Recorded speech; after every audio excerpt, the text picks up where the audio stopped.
नमस्कार दोस्तों, मैं हूं मिलन और आप सब देख रहे हैं माझी मोटो ब्लॉग। और इस चैनल में आपको नए नए बाइक के रिव्यू से लेकर बाइक राइडिंग रिलेटेड और बाइक मेंटेनेंस रिलेटेड हर तरह के वीडियो मिलता रहता है। तो दोस्तों, चैनल पे अगर पहली बार आए हैं तो चैनल को फटाफट से सब्सक्राइब कर लीजिए। दोस्तों, हम में से अक्सर कई लोग जो है नए बाइक खरीद नहीं पाते और जब सेकंड हैंड बाइक खरीद कर लाते हैं तो उस वक्त हमें पता नहीं चलता कि बाइक का कंडीशन कैसा है।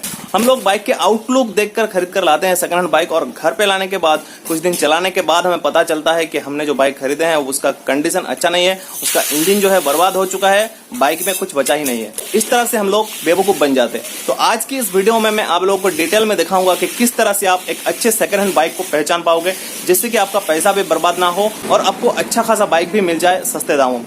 तो दोस्तों, ये जो वीडियो है कभी ना कभी खुद के लिए ना सही आपके फ्रेंड्स और आपके फैमिली के लिए भी ये वीडियो बहुत काम आएगा। तो एक बार आखिर तक वीडियो को बस देख लीजिए। तो चलिए ज्यादा देरी ना करते हुए वीडियो को शुरू करते हैं। और शुरू करने से पहले एक बार फिर याद दिला देता हूँ, चैनल को प्लीज सब्सक्राइब कर लेना। तो फ्रेंड्स, मेरे पास ये दो बाइक है, एक नया बाइक है और एक सेकंड हैंड बाइक है। इन दोनों बाइक को लेकर मैं आपको समझाऊंगा कि आप अच्छे खासे एक सेकंड हैंड बाइक को कैसे पहचान पाओगे। तो सबसे पहले जो देखना चाहिए हमें एक बाइक का, वो है आउटलुक। आउटलुक कर देखकर ही हम लोग सेकंड हैंड बाइक को खरीदते हैं। जब हमें लगता है कि बाइक नए जैसा दिख रहा है, उसके वजह से हम बाइक को खरीद लेते हैं। लेकिन आउटलुक देखते टाइम हमें यह देखना चाहिए कि बाइक अगर साइन कर रहा है तो उसमें पॉलिश किया गया है या फिर नहीं। अच्छी तरह से देख लीजिए, हाथ बैठाकर। अगर बाइक पे पॉलिश किया गया है तो टैंक के ऊपर जो चिपचिपी सी पॉलिश है वो आप फील कर पाओगे। दोस्तों, लोग क्या करते हैं जब कोई सेकंड हैंड बाइक बेचने जाते हैं, करते क्या है, बाइक को धोने के बाद बाइक पे पॉलिश कर देते हैं। इसके वजह से बाइक जो है साइन मारता है। तो ये बात आप अच्छी तरह से समझ लीजिए कि बाइक नया जैसा तो दिख रहा है, लेकिन बाइक को जो है नया जैसा दिखने के लिए बनाया गया है। बाइक नया जैसा नहीं है, उसको पॉलिश करके आपके सामने पेश किया जा रहा है। तो ये बात आप ध्यान में रखिए। नेक्स्ट पॉइंट जो है बहुत ही इंपॉर्टेंट चीज है, वो है बाइक का इंजन। बाइक का इंजन जो है वो बाइक का जान होता है। अगर इंजन उसका जो लॉन्जिविटी खत्म हो गया है तो उस बाइक को आप अगर लेते हो तो बस आप बेवकूफ़ बन जाते हो, क्योंकि इंजन ही बाइक का जान होता है। इंजन अगर खराब है तो उस बाइक का लेने का मतलब है आप उसको फिर से आपको किसी ना किसी को आपको बाइक जो है बेचना पड़ेगा। तो कैसे पहचान पाएंगे एक सेकंड हैंड बाइक में जो बाइक का इंजन है उसका लाइफ अभी बचा है या फिर उसका लाइफ जो है ख़त्म हो चुका है। तो सबसे पहले इंजन को परखने के लिए आपको करना क्या है, बाइक को स्टार्ट करके बस आप बाइक को थ्रोटल दे, थोड़ा बहुत थ्रोटल घुमाएं, उसके बाद ही आपको पता चल जाएगा। इंजन में से अगर स्मूथ आवाज़ आता है, स्मूथनेस आप फील कर पाओगे आवाज़ को। अगर स्मूथनेस आवाज़ में रहता है तो आप समझ लीजिए कि इंजन का हालत जो है ठीक है। नहीं तो इंजन में से अगर कोई झट सी आवाज़ आती है, रैटल जैसी आवाज़ आता है, तो उस हालत में आप समझ सकते हो कि इंजन का जो लॉन्जिविटी है वो ख़त्म हो चुका है। और बाइक के इंजन के बारे में और एक बहुत ही इंपॉर्टेंट चीज़ है कि बाइक के इंजन को अगर खोला गया है, अगर हर तरफ से बाइक के इंजन को खोला गया है तो उस बाइक को आप ना खरीदें, यही बेहतर रहेगा। तो इससे आप कैसे पहचान पाओगे कि इंजन को खोला गया है या फिर नहीं। यहाँ पे देखिए, इंजन की तरफ आप अगर गौर से देखेंगे तो यहाँ पे जो है एक सफ़ेद सी लाइन दिख रही है, इसको गैस किट कहते हैं। और ये गैस किट अगर बहुत ज़्यादा बाहर निकला हुआ है तो उसका मतलब है इसको बाइक का जो इंजन है उसको खोला गया था। यहाँ पे आप देख पाओगे सफ़ेद सी लाइन, उधर भी दिखाता हूँ मैं। दोनों तरफ आप अच्छी तरह से देख लीजिए, ये जो गैस किट है, ये सफ़ेद सी चीज़, ये अगर बहुत ज़्यादा दिखता है तो इसका मतलब है इंजन को खोला गया था। यहाँ पे ऊपर भी देख लीजिए, ये जो सफ़ेद सी चीज़ है, अगर इंजन को एक बार खोला जाता है उसके बाद फिर से इसको लगाया जाता है तो ये जो सफ़ेद सी चीज़ है वो बहुत ज़्यादा बाहर निकला हुआ होता है। तो इससे आप पहचान पाओगे कि इंजन को खोला गया था। इंजन को एक दो जगह खोला जा सकता है क्योंकि वहाँ पे जो क्लच प्लेट वगैरह चेंज किया जाता है, लेकिन हर तरफ अगर इंजन का सील टूटा हुआ है, हर तरफ अगर इंजन का सील खुला हुआ है तो इसका मतलब है इंजन का कंडीशन जो है वो अच्छा नहीं है। आप उस बाइक को ना ले, यही बेहतर रहेगा। ठीक है।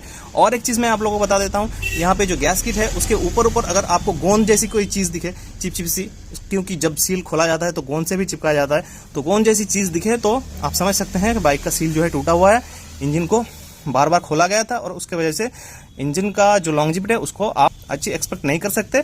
बाइक को बस ना ले, यही आपके लिए बेहतर रहेगा। तो और एक बहुत इंपॉर्टेंट चीज़ इंजन की अच्छाई पहचानने के लिए वो है बाइक में वाइब्रेशन। अगर बाइक को स्टार्ट करने के बाद आप देखते हैं कि बाइक में वाइब्रेशन हो रहा है, आप हैंडल पर हाथ रख कर देख सकते हैं, आप टैंक पर हाथ रख के देखिए, आप फुट पैक्स पर देखिए, बाइक बहुत ज़्यादा अगर काँप रहा है, बाइक में जो बहुत ज़्यादा वाइब्रेशन हो रहा है, तो आप समझ सकते हैं कि इंजन का कंडीशन जो वो ठीक नहीं। और इंजन का हालत पहचानने के लिए सबसे जो इम्पोर्टेंट चीज़ है वो है बाइक को एक बार चला के देखना।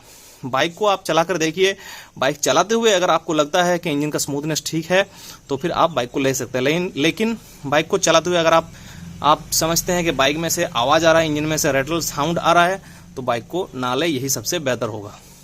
अब जो नेक्स्ट पॉइंट है वो सबसे ज़्यादा इंपॉर्टेंट चीज़ है कि बाइक कितने किलोमीटर चली है।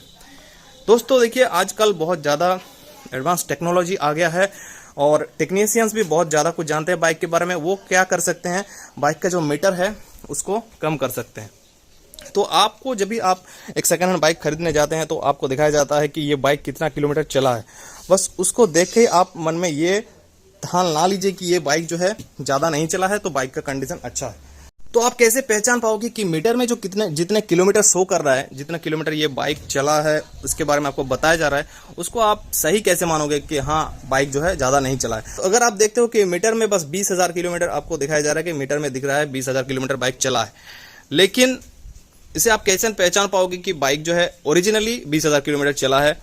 अगर आप बाइक के टायर को देखते हैं, यहाँ पे अगर बीट्स जो है पूरी तरह से घिस गए हैं, बीट्स वगैरह नहीं है, ग्रिप्स वगैरह सब बर्बाद हो चुका है, तो आप समझ लीजिए कि बाइक के जो मीटर में शो कर रहा है जो किलोमीटर, वो इस बाइक का ओरिजिनल राइडिंग किलोमीटर नहीं है, उससे कहीं ज़्यादा बाइक चल चुका है। क्योंकि अगर 40-45 हज़ार बाइक चलेगा तो नेचुरली जो है बाइक का टायर का जो कंडीशन है वो कभी भी इस तरह का कंडीशन नहीं रहेगा। तो यहाँ पे जो चेन सॉकेट है उसका जो नेल है, उसका जो दांत आप देख रहे हैं, ये अगर आपको बहुत छोटा छोटा दिखे तो आप समझ सकते हैं कि बाइक जो है बहुत ज़्यादा चला हुआ है, बहुत ज़्यादा किलोमीटर चला है। आपको जितना बताया जा रहा है उससे कहीं ज़्यादा बाइक चल चुका है। नेक्स्ट पॉइंट, अगर आप देखेंगे डिस्क ब्रेक को, तो उससे भी आप पहचान पाओगे कि बाइक ज़्यादा चला है या फिर नहीं।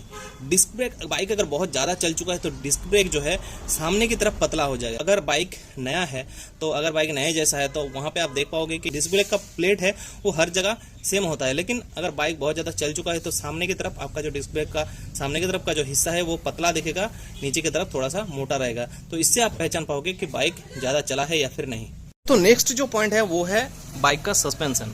बाइक सेकंड हैंड बाइक खरीदने के टाइम आपको ये जरूर में ध्यान रखना चाहिए कि बाइक का जो सस्पेंशन है वो सही है या फिर ख़त्म हो चुका है या फिर वो बर्बाद हो चुका है। तो इसको आप कैसे पहचान पाओगे, यहाँ पे अगर सामने की सस्पेंशन आप चेक करोगे तो यहाँ पे अगर कोई तेल जैसी चीज़ यहाँ पे निकला हुआ आप देखोगे, कोई चिपचिपाहट सी यहाँ पे चीज़ लगी हुई है, तो इसका तो आप समझ सकते हैं कि जो बाइक का जो सस्पेंशन का जो सील है, ऑयल सील है, वो कट चुका है। सस्पेंशन का कंडीशन अच्छा नहीं है, सस्पेंशन जो है खराब हो चुका है। पीछे की सस्पेंशन अगर आप चेक करोगे तो वहाँ पे भी आप यहाँ पे देख पाओगे कि यहाँ से कोई ऑयल वगैरह निकल रहा है कि नहीं निकल रहा है। पीछे की सस्पेंशन का कंडीशन पहचानने के लिए एक और मैं टिप्स आप लोगों को बताता हूँ। अगर बाइक को चलाते हुए बाइक इधर उधर भागता है, पीछे की टायर अगर लड़खड़ाता है, तो आप समझ लीजिए कि जो पीछे का जो सस्पेंशन है वो खराब हो चुका है। ठीक है, तो इस बात को जरूर ध्यान में रखिए जब आप कोई सेकंड हैंड बाइक खरीदने जा रहे हैं। बाइक को चलाने के टाइम देख लीजिए कि बाइक का जो पीछे का टायर है वो इधर उधर खींच रहा है कि नहीं खींच रहा है। तो इससे आप पहचान पाओगे जब बाइक का पीछे का जो सस्पेंशन है वो सही है या फिर बर्बाद हो चुका है। तो फ्रेंड्स बढ़ते हैं नेक्स्ट पॉइंट की तरफ। नेक्स्ट जो पॉइंट है वो भी टायर से जुड़ा हुआ है। टायर को आपको अच्छी तरह से देखना पड़ेगा, परखना पड़ेगा एक सेकंड हैंड बाइक को खरीदने के टाइम, क्योंकि कई बार होता क्या है, टायर के जो बिट्स है वो पूरी तरह से घिस जाते हैं और उनमें जो है फिर से बिट कटाई किया जाता है। एक झलक में देख के कभी भी पहचान नहीं पाओगे कि इसका जो बिट्स है वो ओरिजिनल बिट्स है या फिर उसको काट कर बिट्स बनाया गया है। तो उसको पहचानने के लिए आपको क्या करना पड़ेगा, बाइक के टायर के अंदर जो है धागा रहता है, अगर बिट कटाई की जाती है तो उससे जो है बाइक का जो अंदर के जो धागे हैं वो बाहर निकल कर आते हैं। वो उसको आप देख पाओगे इजीली, आपके नज़र में आ जाएगा कि बाइक के अंदर के जो धागे हैं वो टायर के अंदर के जो धागे हैं वो आपको दिख रहा है। लेकिन अगर धागा वगैरह कोई नहीं दिखता है तो आप समझ लीजिए कि बाइक के टायर में जो है वो बिट कटाई नहीं किया गया है, बिट्स जो दिख रहा है वो ओरिजिनल बिट्स ही बरकरार है। तो अच्छे टायर को पहचानने के लिए इसको परखना बहुत ही जरूरी है। तो इसको भी आप देख लीजिए, अगर बाइक में अच्छा खासा टायर बना हुआ है तो ठीक है, आप उस बाइक को ले सकते हैं। दोस्तों नेक्स्ट जो पॉइंट है वो बहुत ही इंपॉर्टेंट पॉइंट है, वो है बाइक का जो सीरियल नंबर, चेसी नंबर है, उसको आप अच्छी तरह से देख लीजिए वहाँ पे पंचिंग किया हुआ है या फिर नहीं। अगर बाइक में कोई डुप्लीकेसी है तो आपको यहाँ पे पंचिंग देखने को मिलेगा। ये जो नंबर्स है इसको आप क्लियरली नहीं देख पाओगे। अगर ये सीरियल नंबर आपको क्लियरली दिखता है तो आप समझ लीजिए कि ये बाइक जो ओरिजिनल है। नहीं तो ये यहाँ पे अगर पंचिंग किया हुआ है, ये अच्छी तरह से नहीं दिखेगा, आपको घिसा हुआ दिखेगा, एक के ऊपर एक जो है लिपटा हुआ दिखेगा ये नंबर्स। इसको अच्छी तरह से आप नहीं पढ़ पाए तो उस बाइक को आप कभी भी मत लीजिए, नहीं तो जो है पुलिस कभी भी आपको अगर पकड़े तो बाइक जो है पुलिस ले लेगा। तो दोस्तों आशा करता हूं कि आपको समझ में आ गया होगा कि जब आप एक कोई सेकंड हैंड बाइक खरीदने जाते हैं तो किन किन बातों का आपको ध्यान रखना चाहिए। अगर इन सब बातों का अगर अच्छी तरह से आप परख लेते हैं तो आप कभी भी बेवकूफ़ नहीं बनोगे, आप कम बजट में अच्छे खासे सेकंड बाइक को खरीद कर घर लाओगे।